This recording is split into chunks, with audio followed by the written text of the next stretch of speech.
Kia ora koutou, everybody, and it is with great pleasure that I welcome Angus Pauley to today's session. Thank you so much for joining us. Angus is an alumni of the University of Otago. He graduated in 2017 with a Bachelor of Arts in Psychology and Philosophy. And I'm very excited to know where your journey has taken you now. So to introduce you, tell us a little bit about yourself, where are you from, and what brought you to Otago? Yeah, thanks, Albert. Thanks for having me along. So a bit about myself, where I'm from, and what brought me down here. Yes. Cool. So I was born in Timaru, moved to Raumati on the west coast of the North Island, then Christchurch, then Wellington, then New York, then Auckland, then Blenheim. So all over the place before we kind of settled in Blenheim, and that's where I spent most of my years at high school. So went to Marlborough Boys College there. Towards the end, I guess, of the era at Marlborough Boys, I wasn't really sure what I wanted to do post high school, and so I had a chat with a few kind of mentors that I was fortunate to have in my life at the time. And one of the pieces of advice that I got that really stuck with me was, if you're looking at studying, don't pick based on a job, but pick based out of interest, because it doesn't really matter what you study as long as you do really well at it. And so with that piece of advice, I went and looked at course outlines from a few different universities, went and looked at all these different papers, and I just kind of highlighted the different papers that I was interested in studying. And as a result, it looked like an arts degree, majoring in psych, minoring in philosophy, was going to be the thing that allowed me to study the most number of things that I was interested in. I got some of them wrong. Some of the papers I enjoyed more than others, but that's kind of why I ended up coming to Otago and why I ended up studying that arts degree. And can you recall any of these papers that really stood out for you and that you really enjoyed? Yeah, for sure. Psych and legal context, great paper. I really enjoyed it, particularly, well, I guess the subject matter itself is interesting, but then it's also applied to my work now. A lot of it is about, you know, how to ask questions in a way that people will tell you the most accurate version of the truth rather than bias them in any particular way. And that's quite important in any sort of, I guess, work where you design anything for someone else, because sometimes that person's going to lie to you. And so I found that really useful. I also enjoyed pretty much every philosophy paper I took. I think if I was to go back, I'd swap them. I'd probably major in philosophy, minor in psychology. And the reasons for that is philosophy really teaches you how to think, and how to think critically. So rather than, learning a bunch of information that you then regurgitate in a multi-choice exam or something like that, instead you've got a question, and you're to present your argument for what you think the answer to that question is, maybe a counter argument to that in the strongest way possible, and then still go, well, even if you present this in the strongest way, I can still dismantle it in these ways and say, well, actually the argument for doing this is that. And whether you're in business, or a lot of different kind of facets of life, it's really useful to be able to build unbiased logical arguments for taking action in particular directions. And so I found that a really useful skill to carry on with, and I really enjoyed it when I was studying philosophy. So before we jump into what you're doing in your current role and how you've incorporated this knowledge, what was your Otago experience like? I know it was 2017 when you graduated, but any highlights from your time? Big highlights for me, playing for OUFC, for the varsity football club. It's like a family to me now. I've been there, I think this is the 8th year that I've been at that football club. And it was just really welcoming as soon as I joined, and really lucky to have made it into a team. Hundreds of people turn up to trials every year. So I was stoked to have made it in. And just what they do, even outside of football, to make it a community and make it a network is really valuable as well. So that was definitely a big highlight. Outside of that, it's really nice to be on a campus that is kind of integrated with the city. I think, Otago is one of the only places in New Zealand where that's the case. I loved that I could kind of roll out of bed 10 minutes before a lecture and get to that lecture, and have, everything that I needed within it in a really kind of small area. So that was a big highlight for me, just that small community. And then I think as well, just networking in Otago is particularly easy compared to, I guess, some other places, at least from what I've heard talking to friends that have studied elsewhere in New Zealand. In Dunedin, there's only kind of around 100,000 people, right? So it's not hard to find the connections that you want to find. It's not hard to network with people in the business community because it's a smaller community. And so I think a lot of people immediately look to Auckland and Wellington as where there are a lot of jobs, but actually a lot of them are right on your doorstep in Dunedin if you're willing to look. Mm.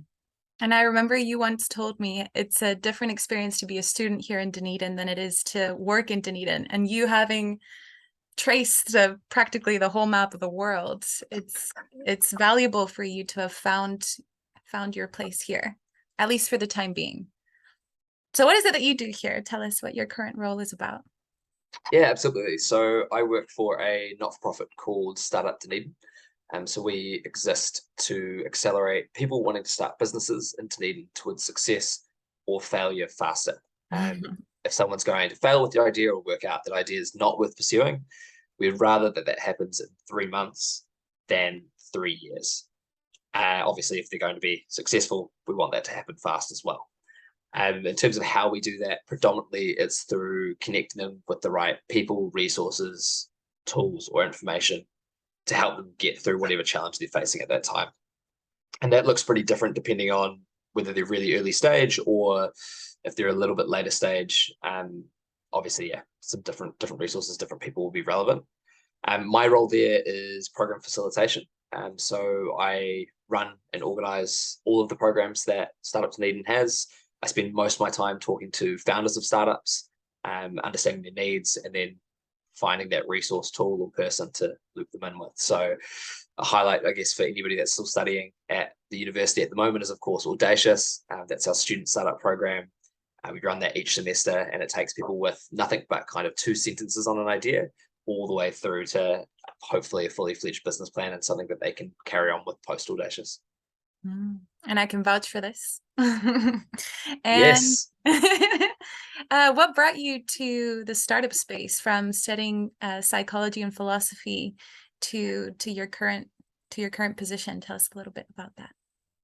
Yeah, absolutely. So I guess like a lot of students, I was reasonably tight for cash, and I started to look into the prospect of starting a business, mostly motivated out of that.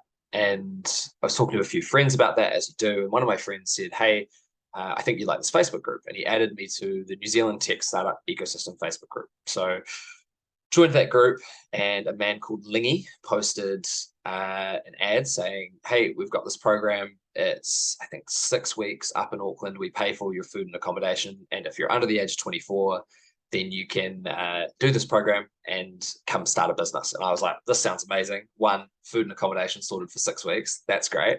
And 2, the opportunity to learn from some people and actually try to start something through that process sounded really attractive as well. So I applied for that, thankfully got in. It was a program called Venture Up. And I went up to Auckland for about 6 weeks. There was a wee gap in the middle for Christmas. Started a startup with 2 or 3 other people. Came back down to Dunedin and thought, man, I really hope that there's a startup community here in Ōtepoti in Dunedin. And so I went into Google and I typed in the word startup and the word Dunedin. Lo and behold, Startup Dunedin popped up. I reached out on their contact form and said, "Hey, I've started this company. I'm looking to connect with some other people that are in this space." And the person that ran Startup Dunedin at the time, Casey Davies Bell, said to me, "Hey, come have a meeting." I caught up with him. They gave me some office space, and I used to spend most of my time between lectures cold calling small tourism operators who were our target customer upstairs in one of the meeting rooms at Startup Dunedin. I did that for a few months. Worked out, I guess, along the way that I didn't love working remotely, which is ironic, seeing as we're both on this call right now. And I, from that, was kind of a bit disheartened. I thought, I'd love to work with some people that I'd actually see in person. And so I made the decision to leave that startup. Went along to a Startup Dunedin event called Good, Bad, and Ugly. And I shared at that event, "Hey, my ugly this week is, this is my last good, bad, and ugly. I'm leaving my startup, so I won't be coming back as a founder to do this. And at that event, there were 2 or 3 other startups that said, hey, we might have a piece of work that you can do for us. So I worked for a couple of other startups here in Dunedin during the rest of that final year of my degree. And then in actually August of that year, Startup Dunedin had a role pop up to help them out with some marketing, just a contractor role. And so I jumped on that to earn a little bit of extra money. StudyLink had cut off my student loan payments because I was only doing 2 papers in my last semester. Uh, and so I did that work for the semester. And then at the end of the year, they offered me a full-time role in marketing. Uh, Worked out after a wee while that I didn't love marketing for similar reasons that I didn't love working remotely. It's a lot of time behind a screen, not talking to people. And I'm quite extroverted. And so I moved into program facilitation at the start of 2020, thinking I was going to spend all this time in rooms of other people. And then, of course, we all know what happened in 2020. So that wasn't quite what I was imagining. But since then, I guess since we've opened back up, it's been amazing. I haven't really looked back. Well, I was going to ask you if there was anything that you didn't anticipate in your role. I don't know if the pandemic would be one of the things that you would comment on. But if it's not that, what some of the highlights of your role? Some of the highlights of my role. So I've done a lot of reflecting on why I enjoy the work that I enjoy, and it comes from 2 places. One is having done some work that I don't love, and so understanding why I didn't love that work, or the aspects of that work that I didn't like, and then having done some work that I've really enjoyed and what aspects that I've really enjoyed. So for me, I need some sort of challenge. I need some sort of critical thinking in my day. I need to be solving some sort of problem. Otherwise, I get fairly bored fairly quickly and I don't feel like doing much. So having that critical thinking is really important. I get that through my role because, of course, startups have lots of problems in these early stages. And so I can sit there and reflect and think about those problems and who might be the person or the resource or tool to help get them past that. The other thing is the extroversion bit that I mentioned before. Spending time with other people's really, really important for me, just to feel happy. And so having sort of, 20 to 40% of my day be meetings is really useful for me. And meetings with interesting people doing interesting things obviously helps. Variety. So on that note, so variety is really important. We've got about 900 founders on our database. We see probably 120 to 200 students through Audacious every year, and a bunch of different people from the community, right? So all of these people bring different ideas, and so no day is really the same. And if I look at I don't know if you've ever done the Big 5 personality tests. Yeah. So if I look at my scores on that, I rank really, really low, like sub 10%, 10th percentile for orderliness. So I'm not a very orderly person rather. And I love chaos, right? I love things that aren't consistent, aren't always the same. And I think that's necessary when you work with startups because things change so rapidly and so quickly. If you needed things to be consistent and calm and kind of paced evenly across the year, you'd probably struggle to work with startups. Whereas for me, the fact that it is all over the place, I really, really enjoy. So that was another part for me for, I guess, why I enjoy this. And if I was to look back on specific highlights, it always comes back to me, or always comes back for me to other people's success, which is really interesting.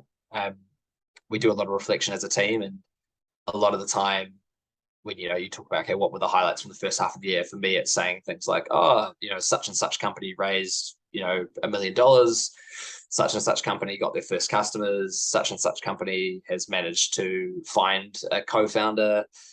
Things that the teams that we work with achieve. That's how I kind of view success. And again, I think this reflects a bit about my personality because I rank really, really high for agreeableness, for example, the Big 5. So a bit of a people pleaser, love to see other people succeed. That's what makes me happy. And so all of those things get wrapped into this role. And it wasn't by design. I was definitely very, very lucky to find it, but I did take some clues along the way from, what I liked, what I didn't like from other jobs to kind of figure out where I wanted to go. And I'm sure that you brought your own personality and you've molded that role to best suit your skill set too. And Absolutely, yeah. yeah. So you were talking about looking back. Now I'm going to ask you to project a little bit in the future. Where do you envision yourself? Do you know? Immediate immediate future, Mhm. Startup Dunedin. Mhm. As I said, love my job, love the variety, lots of interesting people, ticks a lot of boxes for me. Also, just a great team, which I can't understate the importance of. If you don't, like, well, for me at least, again, ranking high in extroversion and agreeableness, if I didn't get on well with my team, I think I'd really struggle. So Mhm. that team, that culture, as much as it's a stereotype, is really important to me. So immediate future, definitely Startup Dunedin. If I was to look 3, 4, 5 years down the track, it's really hard to say. Mhm. I think we were talking about just before we started recording, most people have X number of different careers in their life, right? They don't just do the same job the whole time. I think that'll be true for me. But I'm also very generalized in the skill set that I have, which means there's lots of different directions that I could go in. I think further down the track, I'd love to work for a startup again. So get back into actually being in the weeds somewhat. And in terms of role, product management's one that I think would suit my skill set well, but time will tell, right? I'm not looking for anything right now. Um, it's just one of those things, you kind of that this can't be forever, or probably wouldn't be forever. So you've Mhm. got to acknowledge that one day there'll be another thing that you'll be doing. Mm. And if you had one piece of advice that you'd like to share with students who are doing a BA program, what would that be? That are doing a BA, make sure you're doing the papers that you enjoy. Write your assignments on things that you actually care about rather than whatever's expedient or obvious.